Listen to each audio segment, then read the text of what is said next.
Bonjour, bonjour à tous, bonjour à toutes et à tous. Merci beaucoup d'être parmi nous aujourd'hui pour cet événement autour d'un sujet important, les infrastructures numériques et la cybersouveraineté en Afrique francophone. Donc, la question est de se demander, aujourd'hui, on comprend l'importance de la cybersouveraineté. La question aujourd'hui, c'est de se demander dans quelle mesure l'Afrique francophone est prête sur ces aspects-là. Donc, on a la chance d'avoir avec nous des experts qui vont pouvoir nous éclairer. Donc, nous avons Jules Hervé Yimemi, donc, qui est juriste délégué à la protection des données chez Mutex Officiel. Nous avons donc Georges Mpoudi, directeur associé chez Cibastion Infrastructure Solutions. Dylan Carver, qui est account directeur chez Afrique. Jean-Francis Aanda, directeur Innovation et Cloud Services chez ST Digital, et Anthony Samé, directeur général chez ST Digital. Donc, merci beaucoup d'être parmi nous. Merci. Ce que je vais vous proposer peut-être à tour de rôle de vous présenter rapidement, présenter votre établissement, et à tour de rôle, on va commencer par Jules Hervé. Bonjour à tous, je me prénomme Jules Hervé, je suis juriste délégué à la protection des données, comme l'a si bien précisé le modérateur, dans une société d'assurance, et je suis également le fondateur d'une plateforme qui s'appelle Africa Data Protection, où tous les 6 mois, je fais la cartographie un peu de la protection des données sur le continent africain. Merci beaucoup. Merci Jules Hervé. Georges.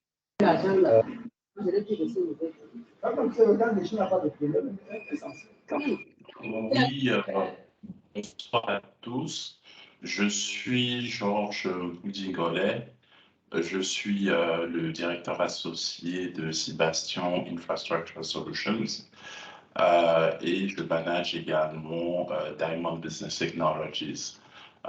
Donc, mon intervention est dans le cadre des infrastructures numériques sur le continent. Voilà. Parfait. Merci beaucoup, Georges. Dylan, est-ce que tu peux nous faire une petite présentation? Oui, bien sûr.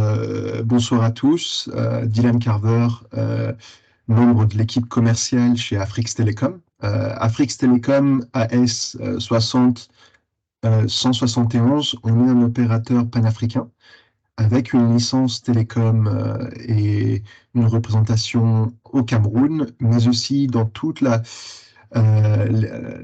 côte atlantique, notamment en Afrique du Sud, en RDC, au Nigeria, au Ghana, au Mali, Nigeria et Niger.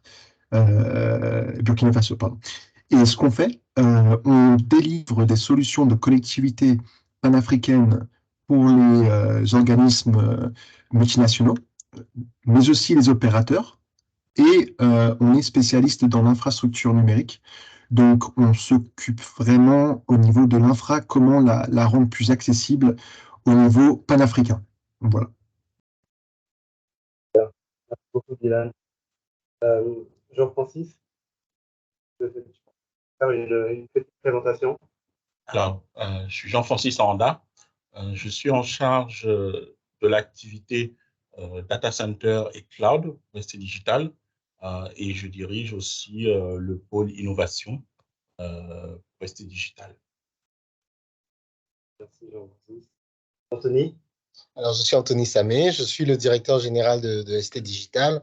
ST Digital est un acteur d'Afrique francophone, Afrique centrale et de l'Ouest, qui a pour ambition de devenir le leader du cloud 100% africain sur cette zone de couverture, avec des ambitions dans tout ce qui est data center et infrastructure numérique. Anthony. Alors, je vais juste me présenter rapidement. Je suis peut-être le moins important ici aujourd'hui, mais donc je suis Aline Segassen, je dirige Sen et Compagnie, qui est un cabinet de conseil en fusion, acquisition et en levée de fonds. Et la raison pour laquelle je suis présent parmi vous, c'est notamment parce que j'accompagne des clients qui sont dans les services numériques, dans leur projet d'acquisition, de cession ou de levée de fonds. Voilà, donc je pense qu'on va pouvoir entrer dans le vif du sujet. Peut-être une première question à Jules Hervé. Aujourd'hui, donc les infrastructures numériques actuelles sont-elles suffisamment préparées et adaptées pour accueillir les modifications qui découlent de l'évolution du cadre réglementaire de la gestion des données électroniques? Bon, merci de m'avoir posé cette question. Donc, je dirais que les infrastructures numériques ne sont pas encore prêtes sur le continent africain. Pourquoi? Parce qu'il n'y a pas assez de concurrence, assez de sociétés qui peuvent proposer des services de stockage et d'hébergement de données sur le continent. Et donc, il y a un réel défi sur ce sujet. Et je pense aussi qu'à l'avenir, on pourrait penser que le continent se développe dans ce secteur d'activité en termes d'hébergement de données. Je dirais aussi que par rapport aux autorités de contrôle, et donc je prends le cas de la Côte d'Ivoire qui est gérée par l'ARTCI, donc qui réglemente en fait le cadre juridique de la protection des données. Et donc, dans ce pays, par exemple, il est interdit, pour transférer des données en dehors de la Côte d'Ivoire, par exemple, il faut demander l'autorisation auprès de l'autorité. Donc, si vous n'avez pas cette autorisation, vous ne pouvez pas transférer ces données. Et donc, il y a une réelle problématique sur ce sujet et aussi dans d'autres pays africains où la plupart des autorités demandent à ce qu'on stocke les données des Africains sur le continent.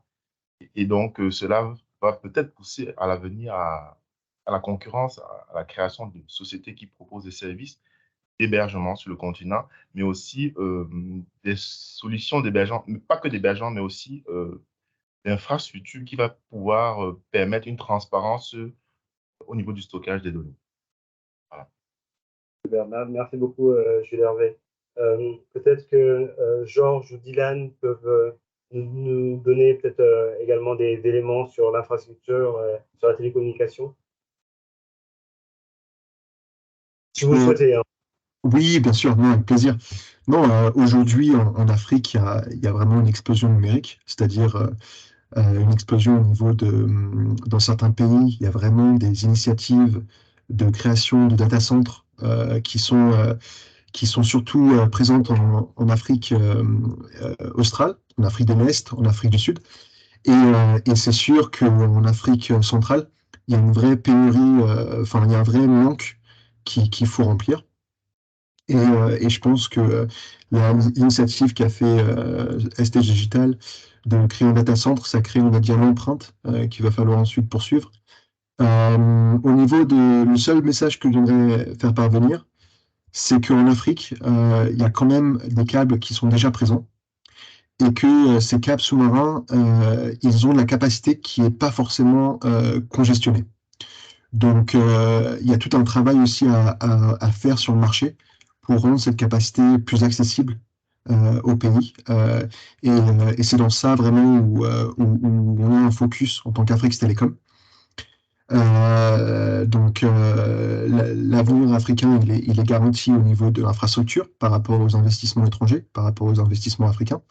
Maintenant, il suffit juste de mettre de l'ordre au niveau de la régulation pour s'assurer que les prix baissent et que surtout on puisse accommoder les technologies de demain aux résidents. Merci beaucoup.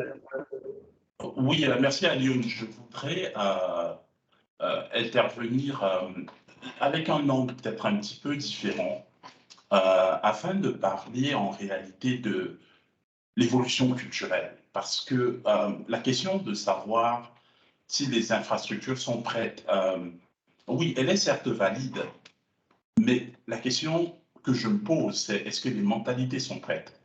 Est-ce que la culture y est?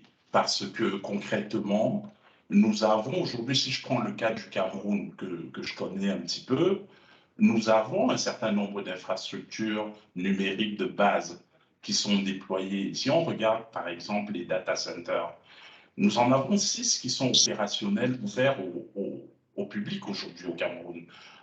C'est vrai que plusieurs d'entre eux sont exploités par des opérateurs, mais il y a quand même 2 Carrier Neutral Data Centers qui sont en exploitation au Cameroun. Si on fait quelques statistiques, ça nous donne facilement 1800 mètres carrés de data center au total sur 4 mégawatts. C'est plus de 400 racks de colocation qui sont potentiellement disponibles s'il fallait exploiter la capacité totale des data centers. Donc, on regarde à côté de ça, on a 3 points d'atterrissement de câbles sous-marins, on a 4 câbles sous-marins en exploitation. Voilà, il y a les bases au moins. Mais avec cela, on a un environnement où les décideurs, vraiment les decision makers au niveau national, ben, ils utilisent du public email, ils sont sur du Yahoo. Ils se font leur principal outil de collaboration à travers WhatsApp. Alors, avec une telle approche, bonne chance pour la protection des données, bonne chance pour la mise en œuvre de ces réglementations. Donc, je pense que avant la techno, les infra, il y a d'abord ce problème culturel, ce problème de mindset qu'il faudrait driver. Et une fois qu'on a fait évoluer ces mindsets, ces mentalités, la partie technologie, les infra de base, elles vont se développer. Donc, la première étape, selon moi, c'est l'adoption des bonnes pratiques, c'est la culture qu'il faut changer. Et ensuite, le développement des infrastructures, je pense qu'il suivra naturellement. Merci beaucoup, Georges. Jean-Francis, sur cet aspect-là, est-ce que tu aurais quelque chose à rajouter? Alors moi, j'ai une anecdote d'un client qui héberge ses données aux États-Unis et qui est venu nous voir en disant je veux héberger mes données chez vous. Mais il est venu avec une liste de près de 100 questions. Et la première chose que je lui ai demandé, c'est ces questions que vous me posez, est-ce que vous les avez posées à votre hébergeur actuel? Il m'a dit non. Je lui ai demandé, est-ce que vous savez où sont vos données? Est-ce que vous savez comment elles sont traitées? Qui a accès? Il m'a dit, j'en ai aucune idée. Je ne me suis jamais posé la question. Je lui demande pourquoi. Il me dit, parce que c'est un hébergeur américain.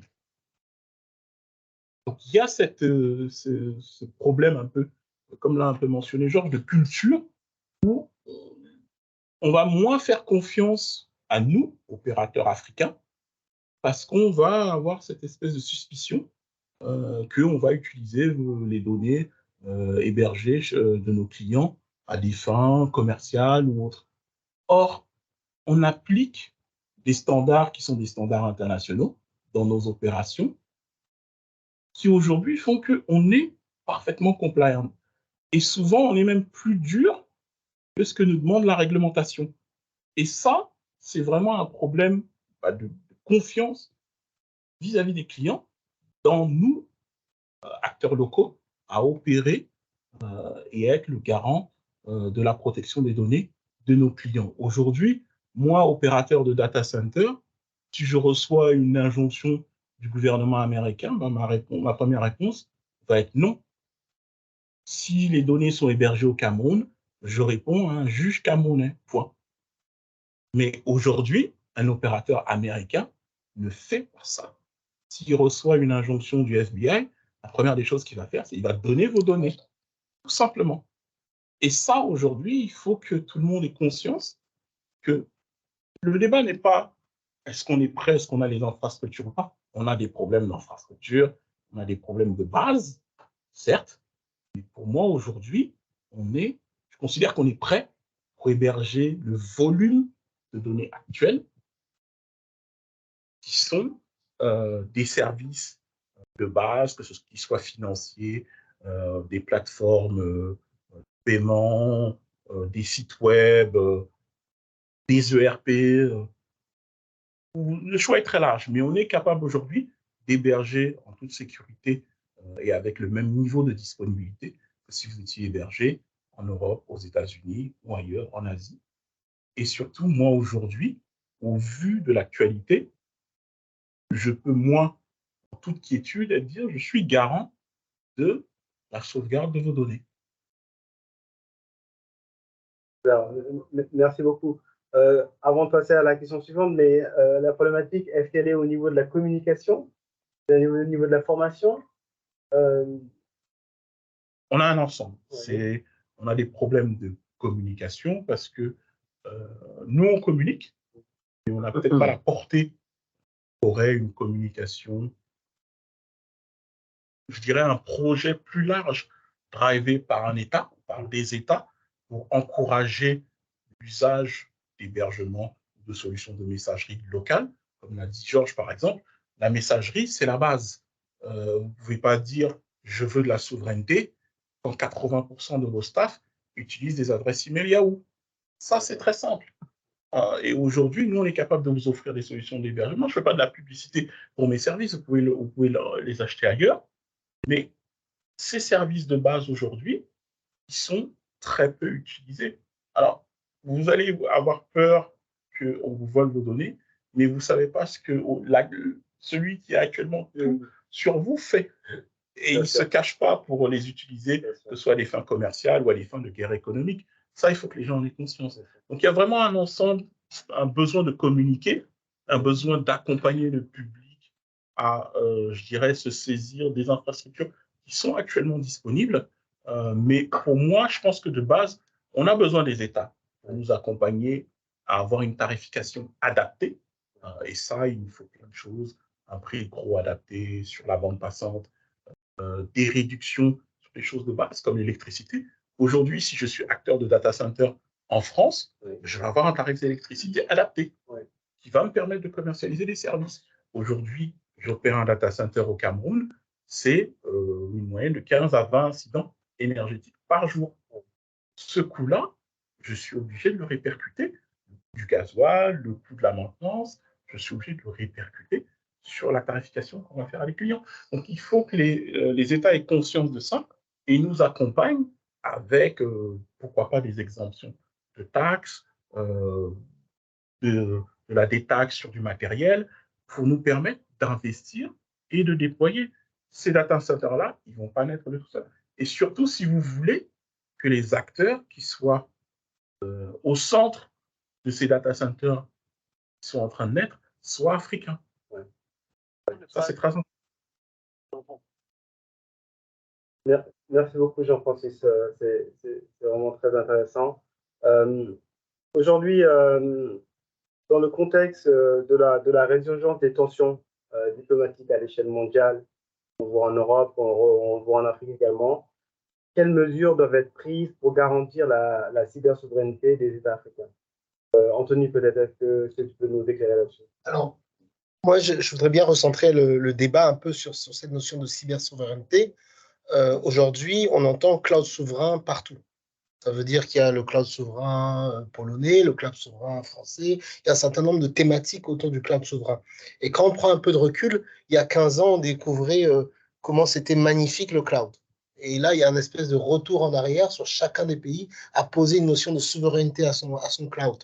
On a l'Italie qui a interdit ChatGPT parce que ChatGPT se basait sur l'utilisation de données des Italiens.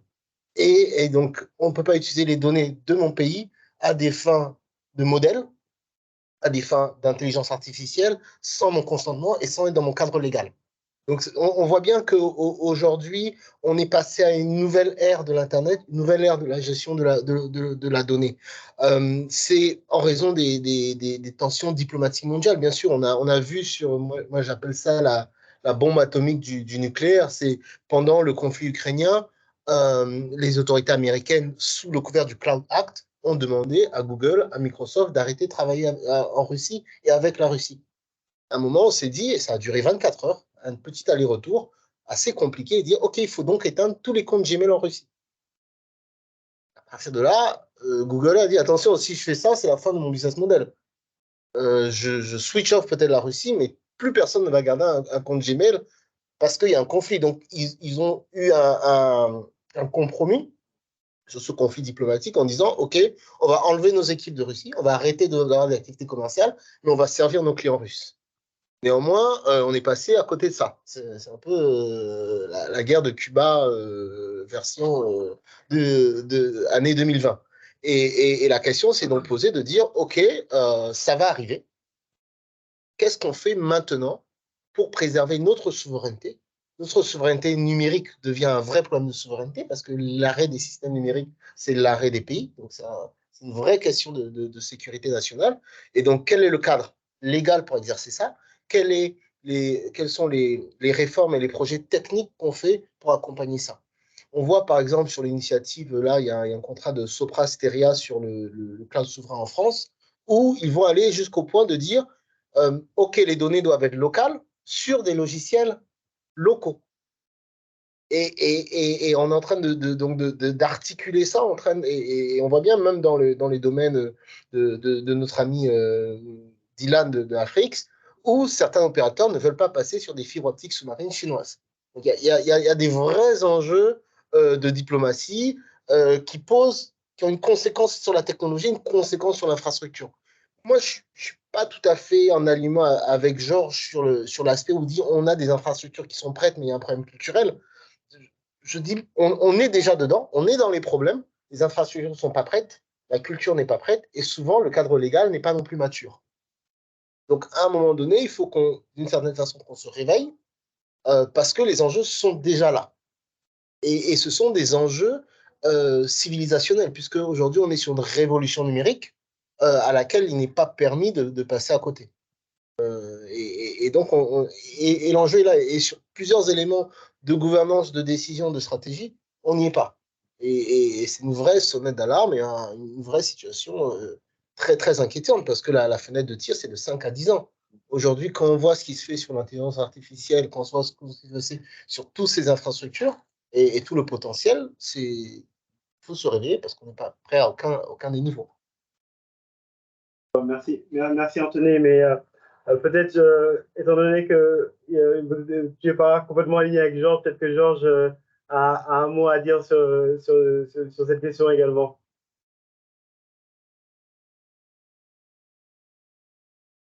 Oui, merci Alioune. C'est toujours intéressant d'avoir des échanges de cette nature avec de la vraie divergence d'opinion. Je pense qu'effectivement, tel que le présente Anthony, les infrastructures ou la non-préparation des infrastructures sur plusieurs pays du continent est une réalité. Mais je reste également persuadé que, comme un peu partout dans le monde, sur un D-ring de boxe, sur un combat de D-ring, disons de D-round, entre la culture et la stratégie, c'est 10-0 pour la culture. Il n'y a même pas un round qui prend la stratégie. Et j'en suis persuadé, je pense que ça s'est vérifié N fois. Et je pense qu'à partir du moment où nous ne sommes pas mentalement dans la dynamique culturelle de la transformation, j'ai envie de dire, sans transfert culturel, il n'y a pas de transfert digital. Il n'y a pas d'adoption de la techno s'il n'y a pas d'évolution culturelle. Alors, c'est dans cet esprit que je dis, je sais pas, effectivement, ce serait prétentieux de dire que sur les infras, nous sommes prêts, non. Mais ce que je veux dire, c'est qu'il y a au moins une base, exploitons-la en faisant évoluer notre approche culturelle. Lorsqu'on parle de souveraineté, on vit aujourd'hui un gros push, par exemple, pour les échanges économiques et monétaires régionaux. La zone de libre-échange, c'est de plus en plus une réalité. La plupart des pays, enfin, non très élevés des pays l'ont ratifié. Les grands blocs tels que la CEAC, la CEMAC, l'UMOA, c'est une réalité aujourd'hui. Mais ça, c'est une réalité dans l'économie traditionnelle.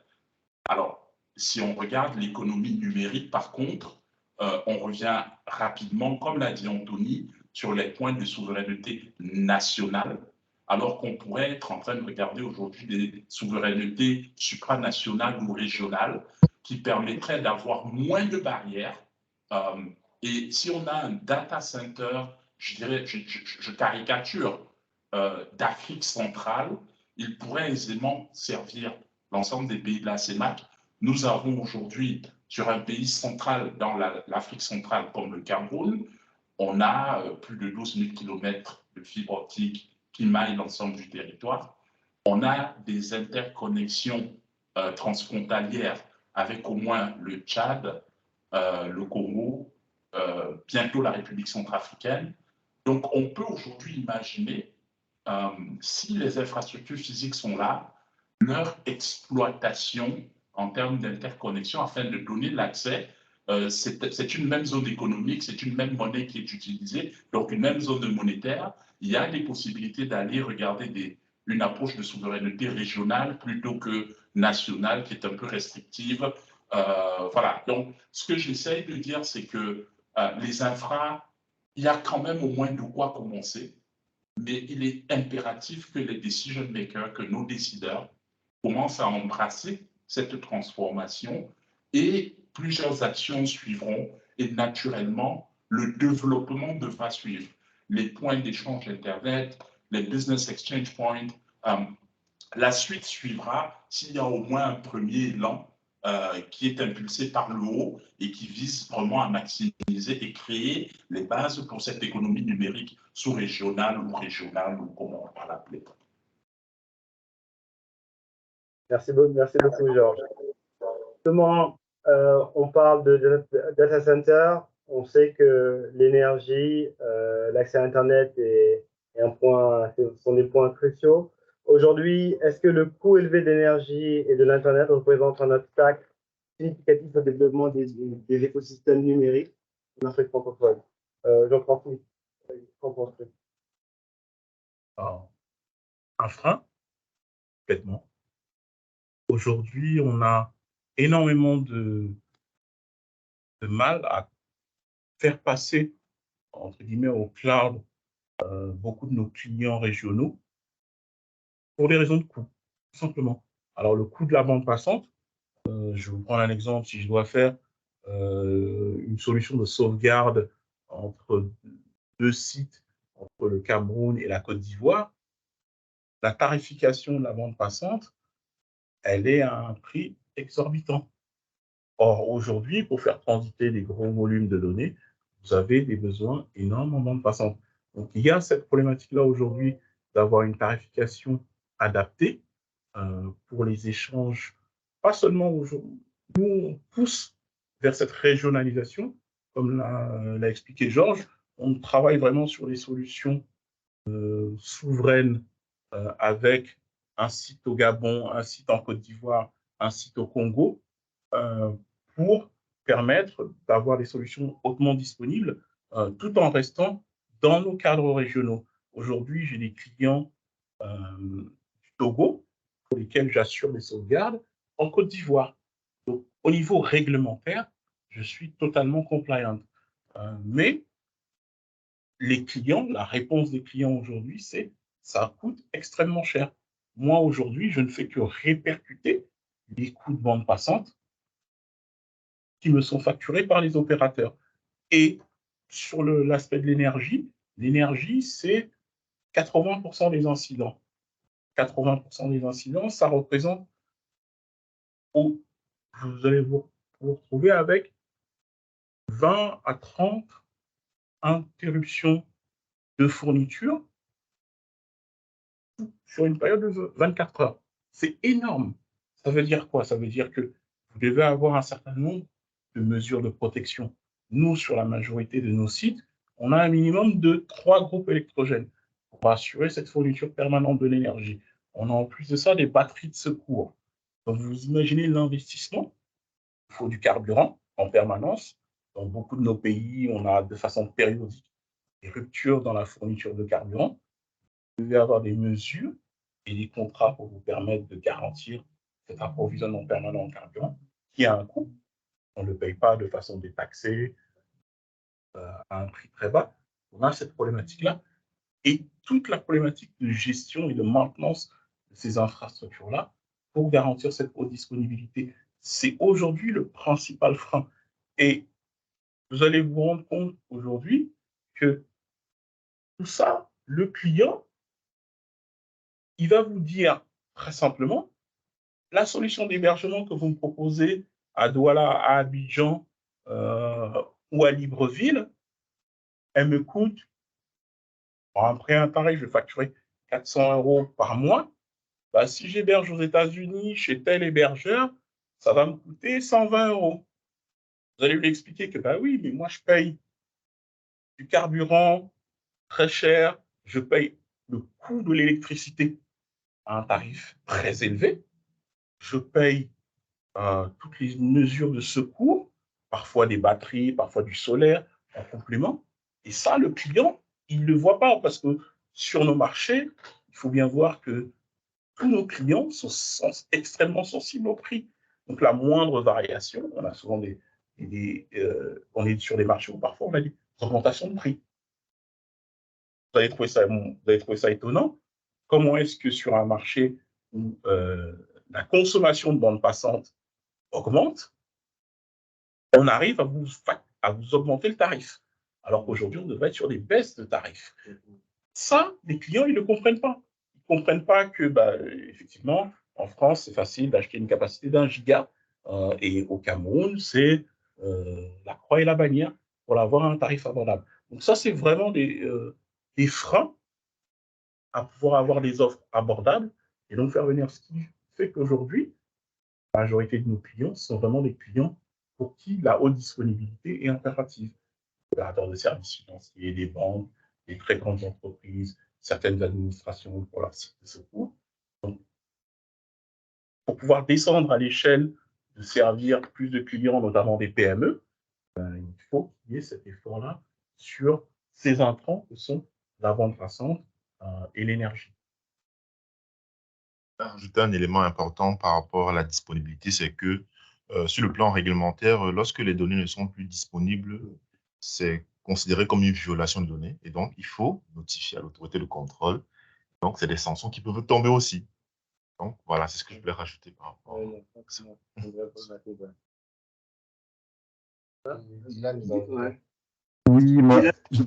Oui, bon, rebonsoir. En fait, moi j'ai un commentaire sur justement les problèmes de latence, les problèmes d'interconnexion interpays. Aujourd'hui, en fait, ça fait 10 ans qu'on est en existence en Afrique. Donc nous, on a commencé les opérations en 2013. 2023, aujourd'hui, on a réussi en 10 ans à émailler une chaîne de pop qui couvre bien la sous-région. Et ce qu'on observe, c'est que bien qu'on a pu réussir à ouvrir des interconnexions interpays autour de 10, 15, 30 millisecondes, donc ce qui correspond au temps d'envoi de paquets. Donc le paquet, on est bien d'accord, hein, c'est l'information qu'on transfère, que ce soit de la voix, de la donnée ou de la vidéo. Et donc les paquets, ils sont bien distribués quand justement la latence est faible.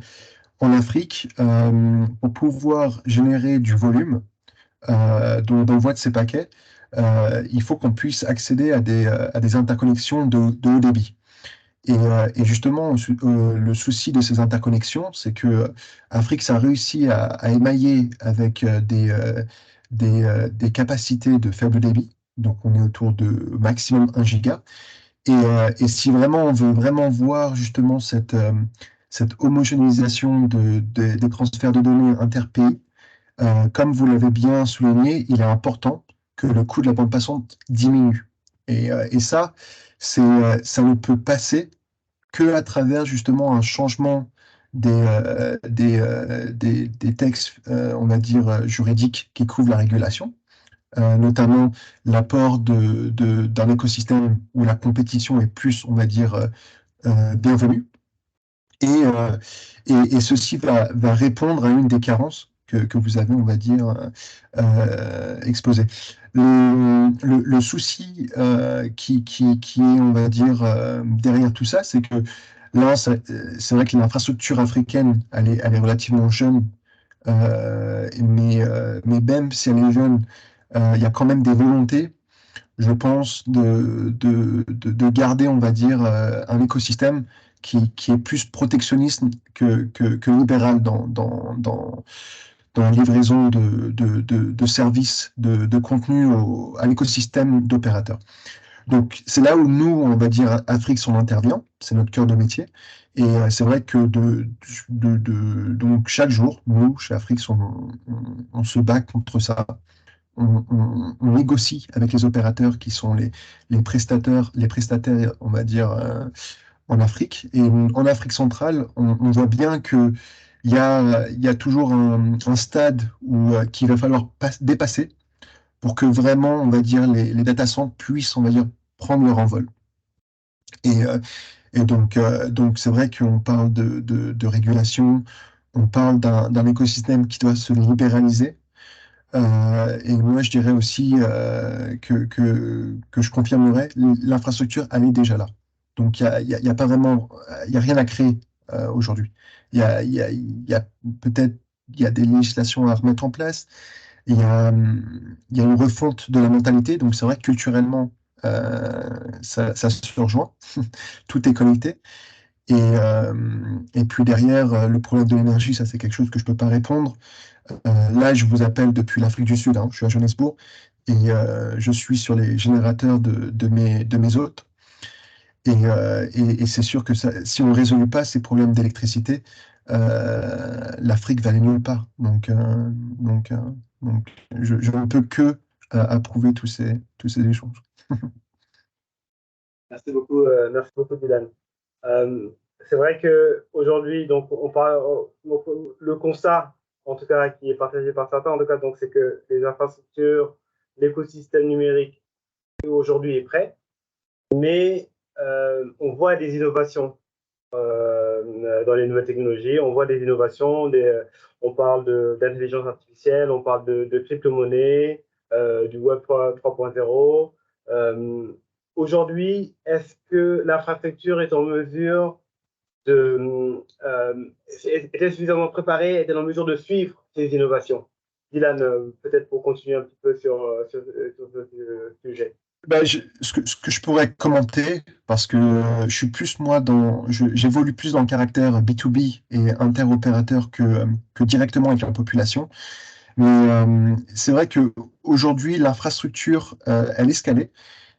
C'est juste l'avènement, on va dire, du IoT, donc l'Internet of Things, la mise en opération se basant sur des plateformes cloud, donc sur le contenu Internet.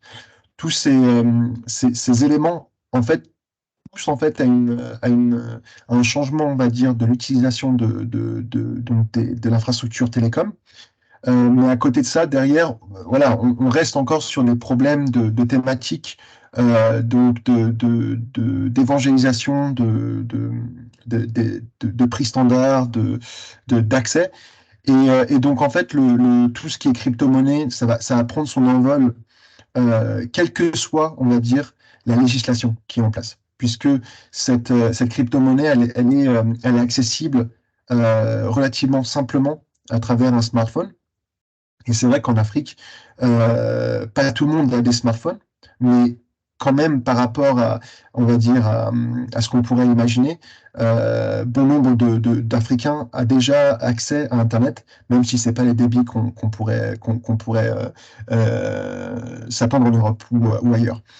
Et par rapport à ça, on va dire, la crypto-monnaie va être, on va dire, présente, mais la question, c'est vrai, ça va s'intégrer dans une politique où aujourd'hui, la sécurité informatique derrière, la cyberdéfense, elle est pas forcément garantie. Donc pour moi, je la vois en Afrique du Sud. Je vois que beaucoup de pays, ils essayent d'utiliser la crypto-monnaie comme une base pour financer l'économie, mais sans forcément comprendre les enjeux derrière. Donc, et derrière, comment on peut qualifier la crypto-monnaie de fiable lorsque nous-mêmes, on ne sait pas, clients de cette économie, où sont les serveurs. Donc, il y a toute une problématique derrière qui reste extrêmement inconnue. Et voilà. Merci beaucoup, Dylan. C'est plus des questions que des réponses, hein, j'en suis conscient. Bien sûr, bien sûr. Moi, Si jamais vous voulez ajouter quelque chose à ce sujet-là. Moi, je veux bien pour faire mon opposant du jour, hein, parce que j'ai le parti unique en face et je suis l'opposant du jour.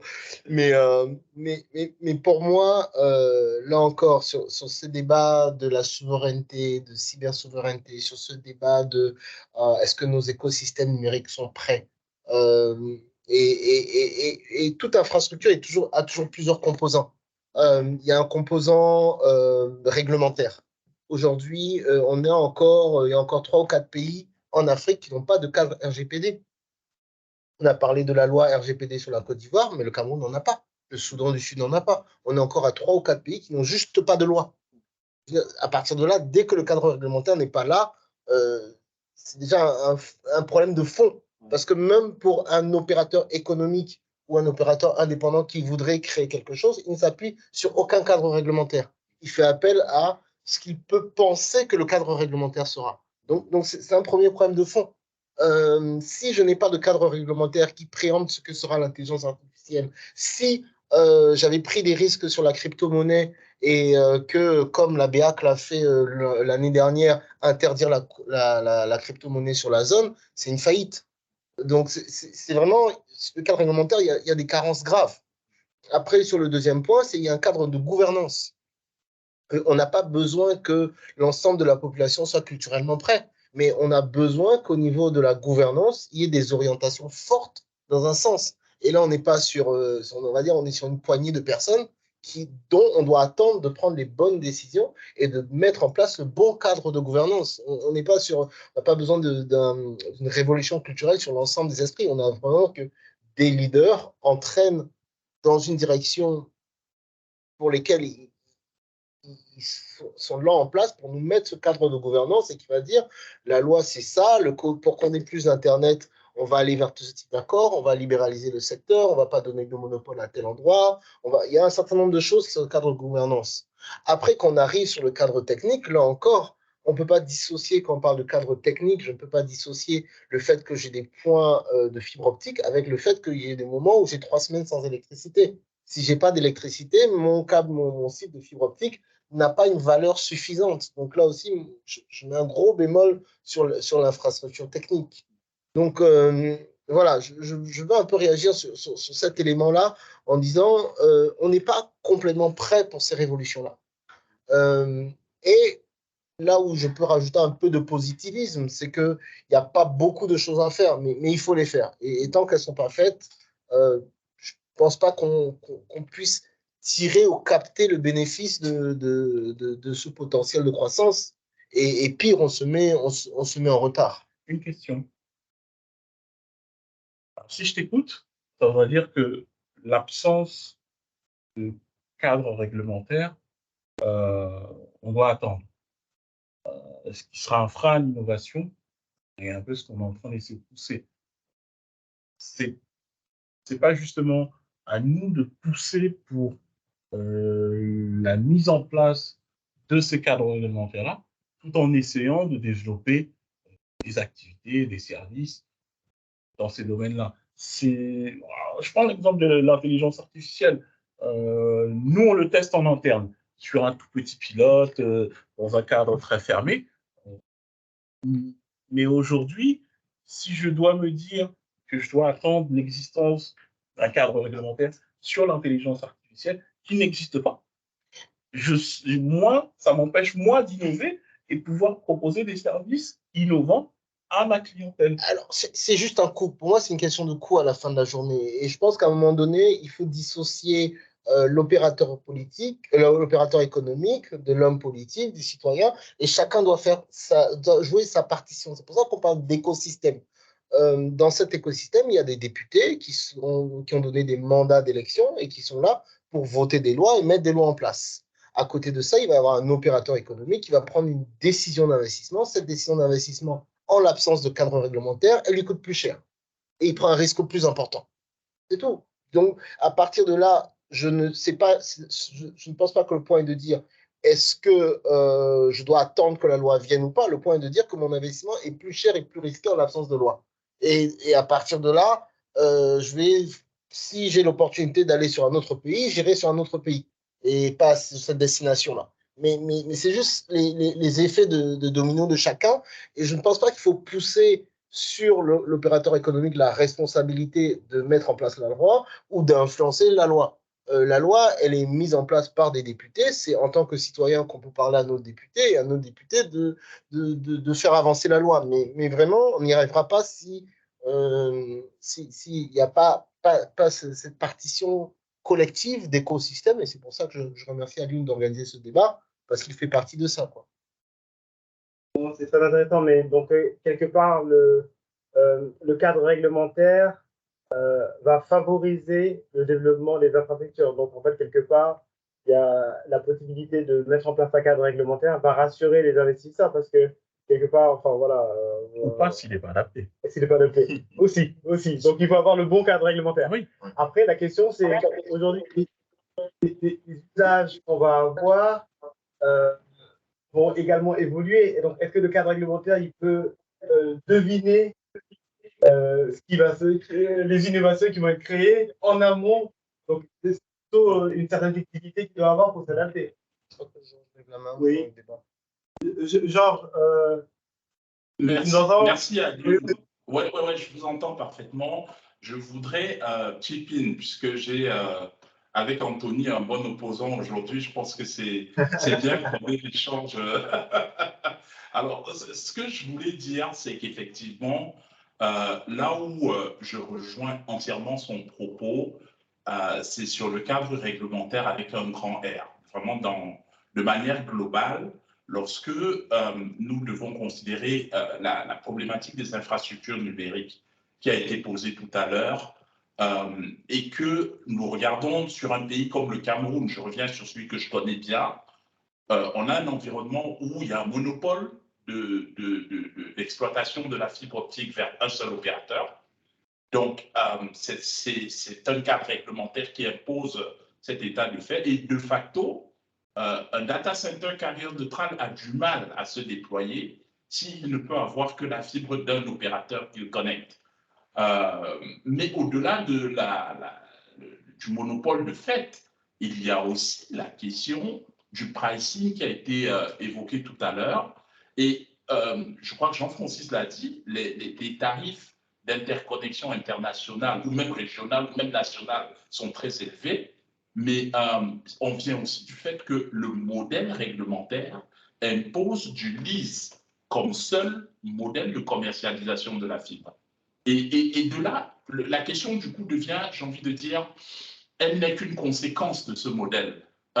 Si on était, comme sur le reste du monde, avec des modèles de IRU qui permettent d'acquérir de la capacité en grande quantité en mode CAPEX sur une dizaine, voire une quinzaine d'années, on est capable, en tant qu'opérateur économique, à ce moment, on a un incentive de prendre de l'investissement, de parier sur les prochains 10 ans, de geler le coût de la bande passante et donc d'offrir au niveau du détail des coûts extrêmement intéressants pour l'utilisateur final.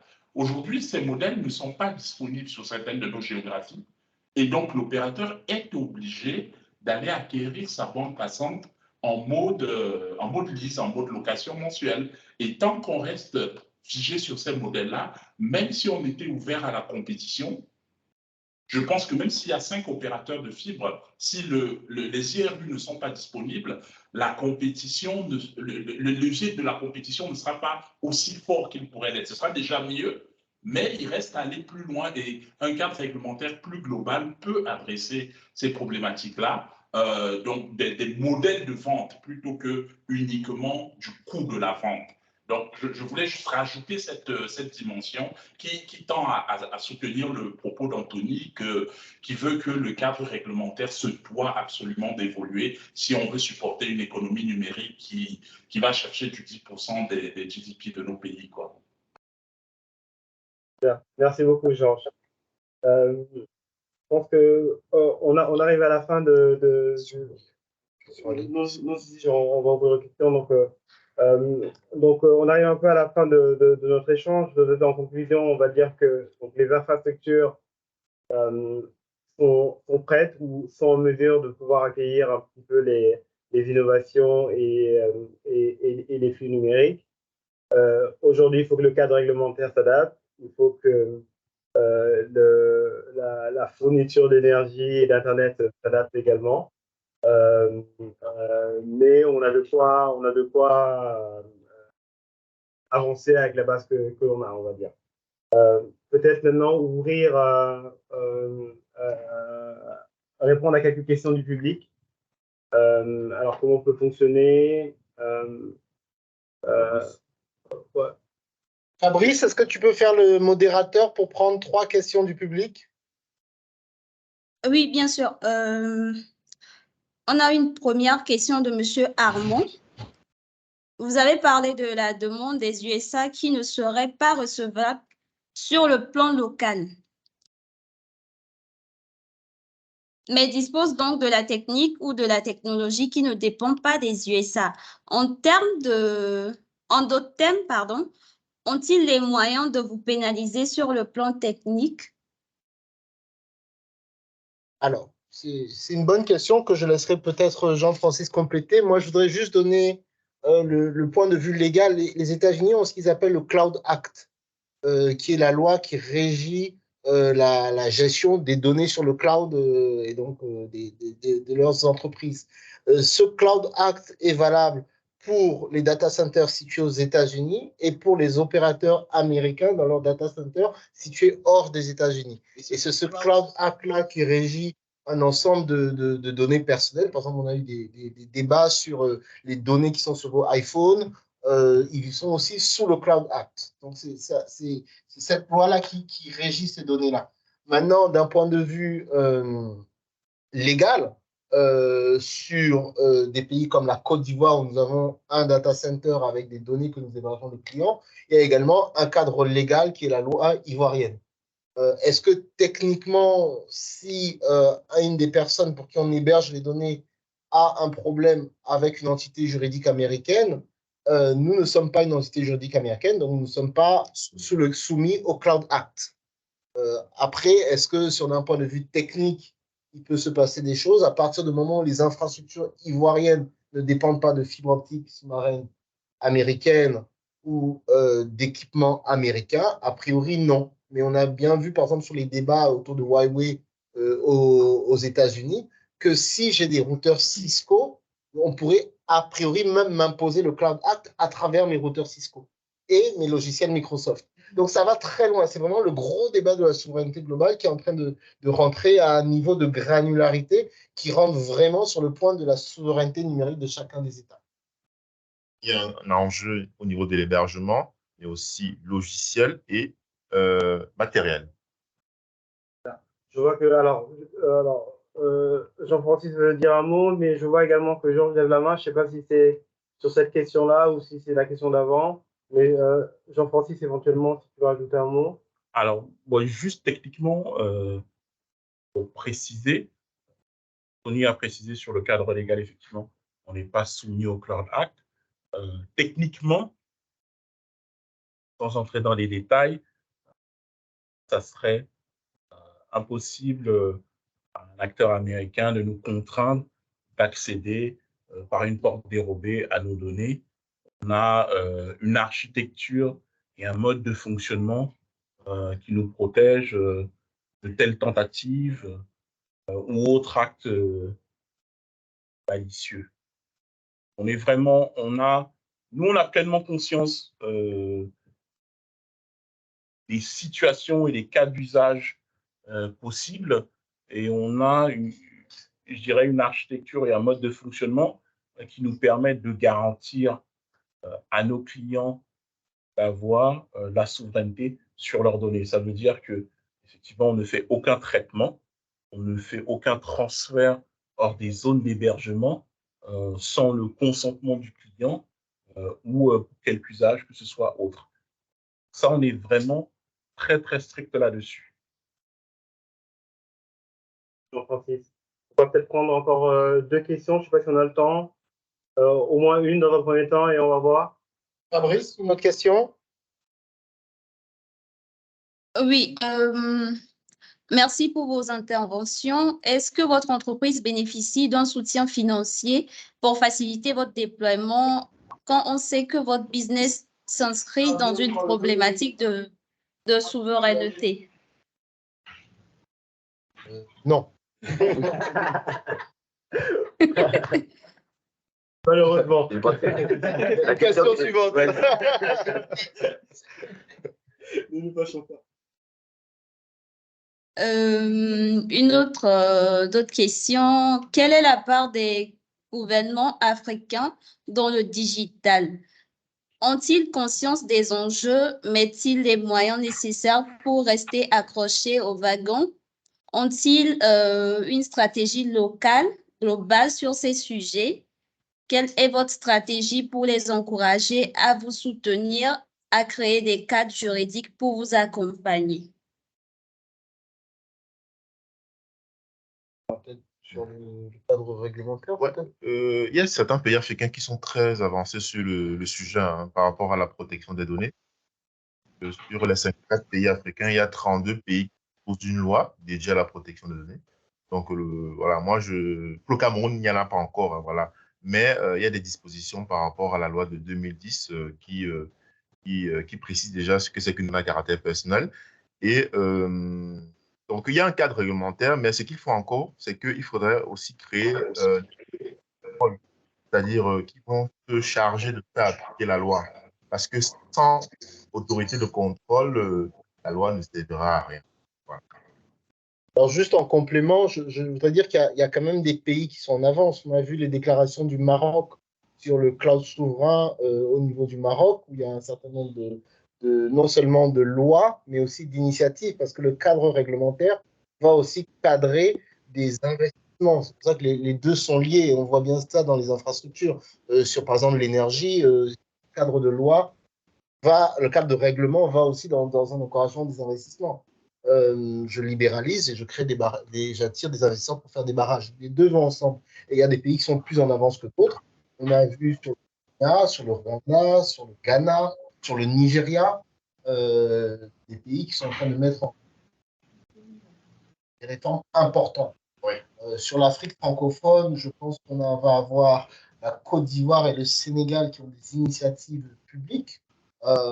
Et qui ont aussi des cadres de gouvernance, puisqu'ils ont des agences nationales dédiées à cette gouvernance avec des stratégies d'ensemble, mais ça reste à un niveau embryonnaire, ne dépasse pas justement la partie où le règlement va driver l'investissement. Merci beaucoup, Anthony. Alors, on arrive à la fin de la conférence webinaire. Merci beaucoup à nos experts. Vos éclairages, on va dire. Et merci beaucoup à tous les participants. Bon, écoutez, à bientôt pour un autre événement autour du numérique. Merci à Allô? tous. Allô? Avant de clôturer, je sais que nos participants ont beaucoup de questions. Ne vous inquiétez surtout pas. Je vais mettre notre adresse mail sur le chat. Vous pouvez nous revenir et nos intervenants se feront un plaisir de vous répondre. Merci à tous et bonne fin de journée. Bonne soirée à tous. Au revoir, merci. Merci, bonne soirée. Ciao, ciao. Merci à vous depuis Paris, depuis Yaoundé. Merci. Au revoir. Allô?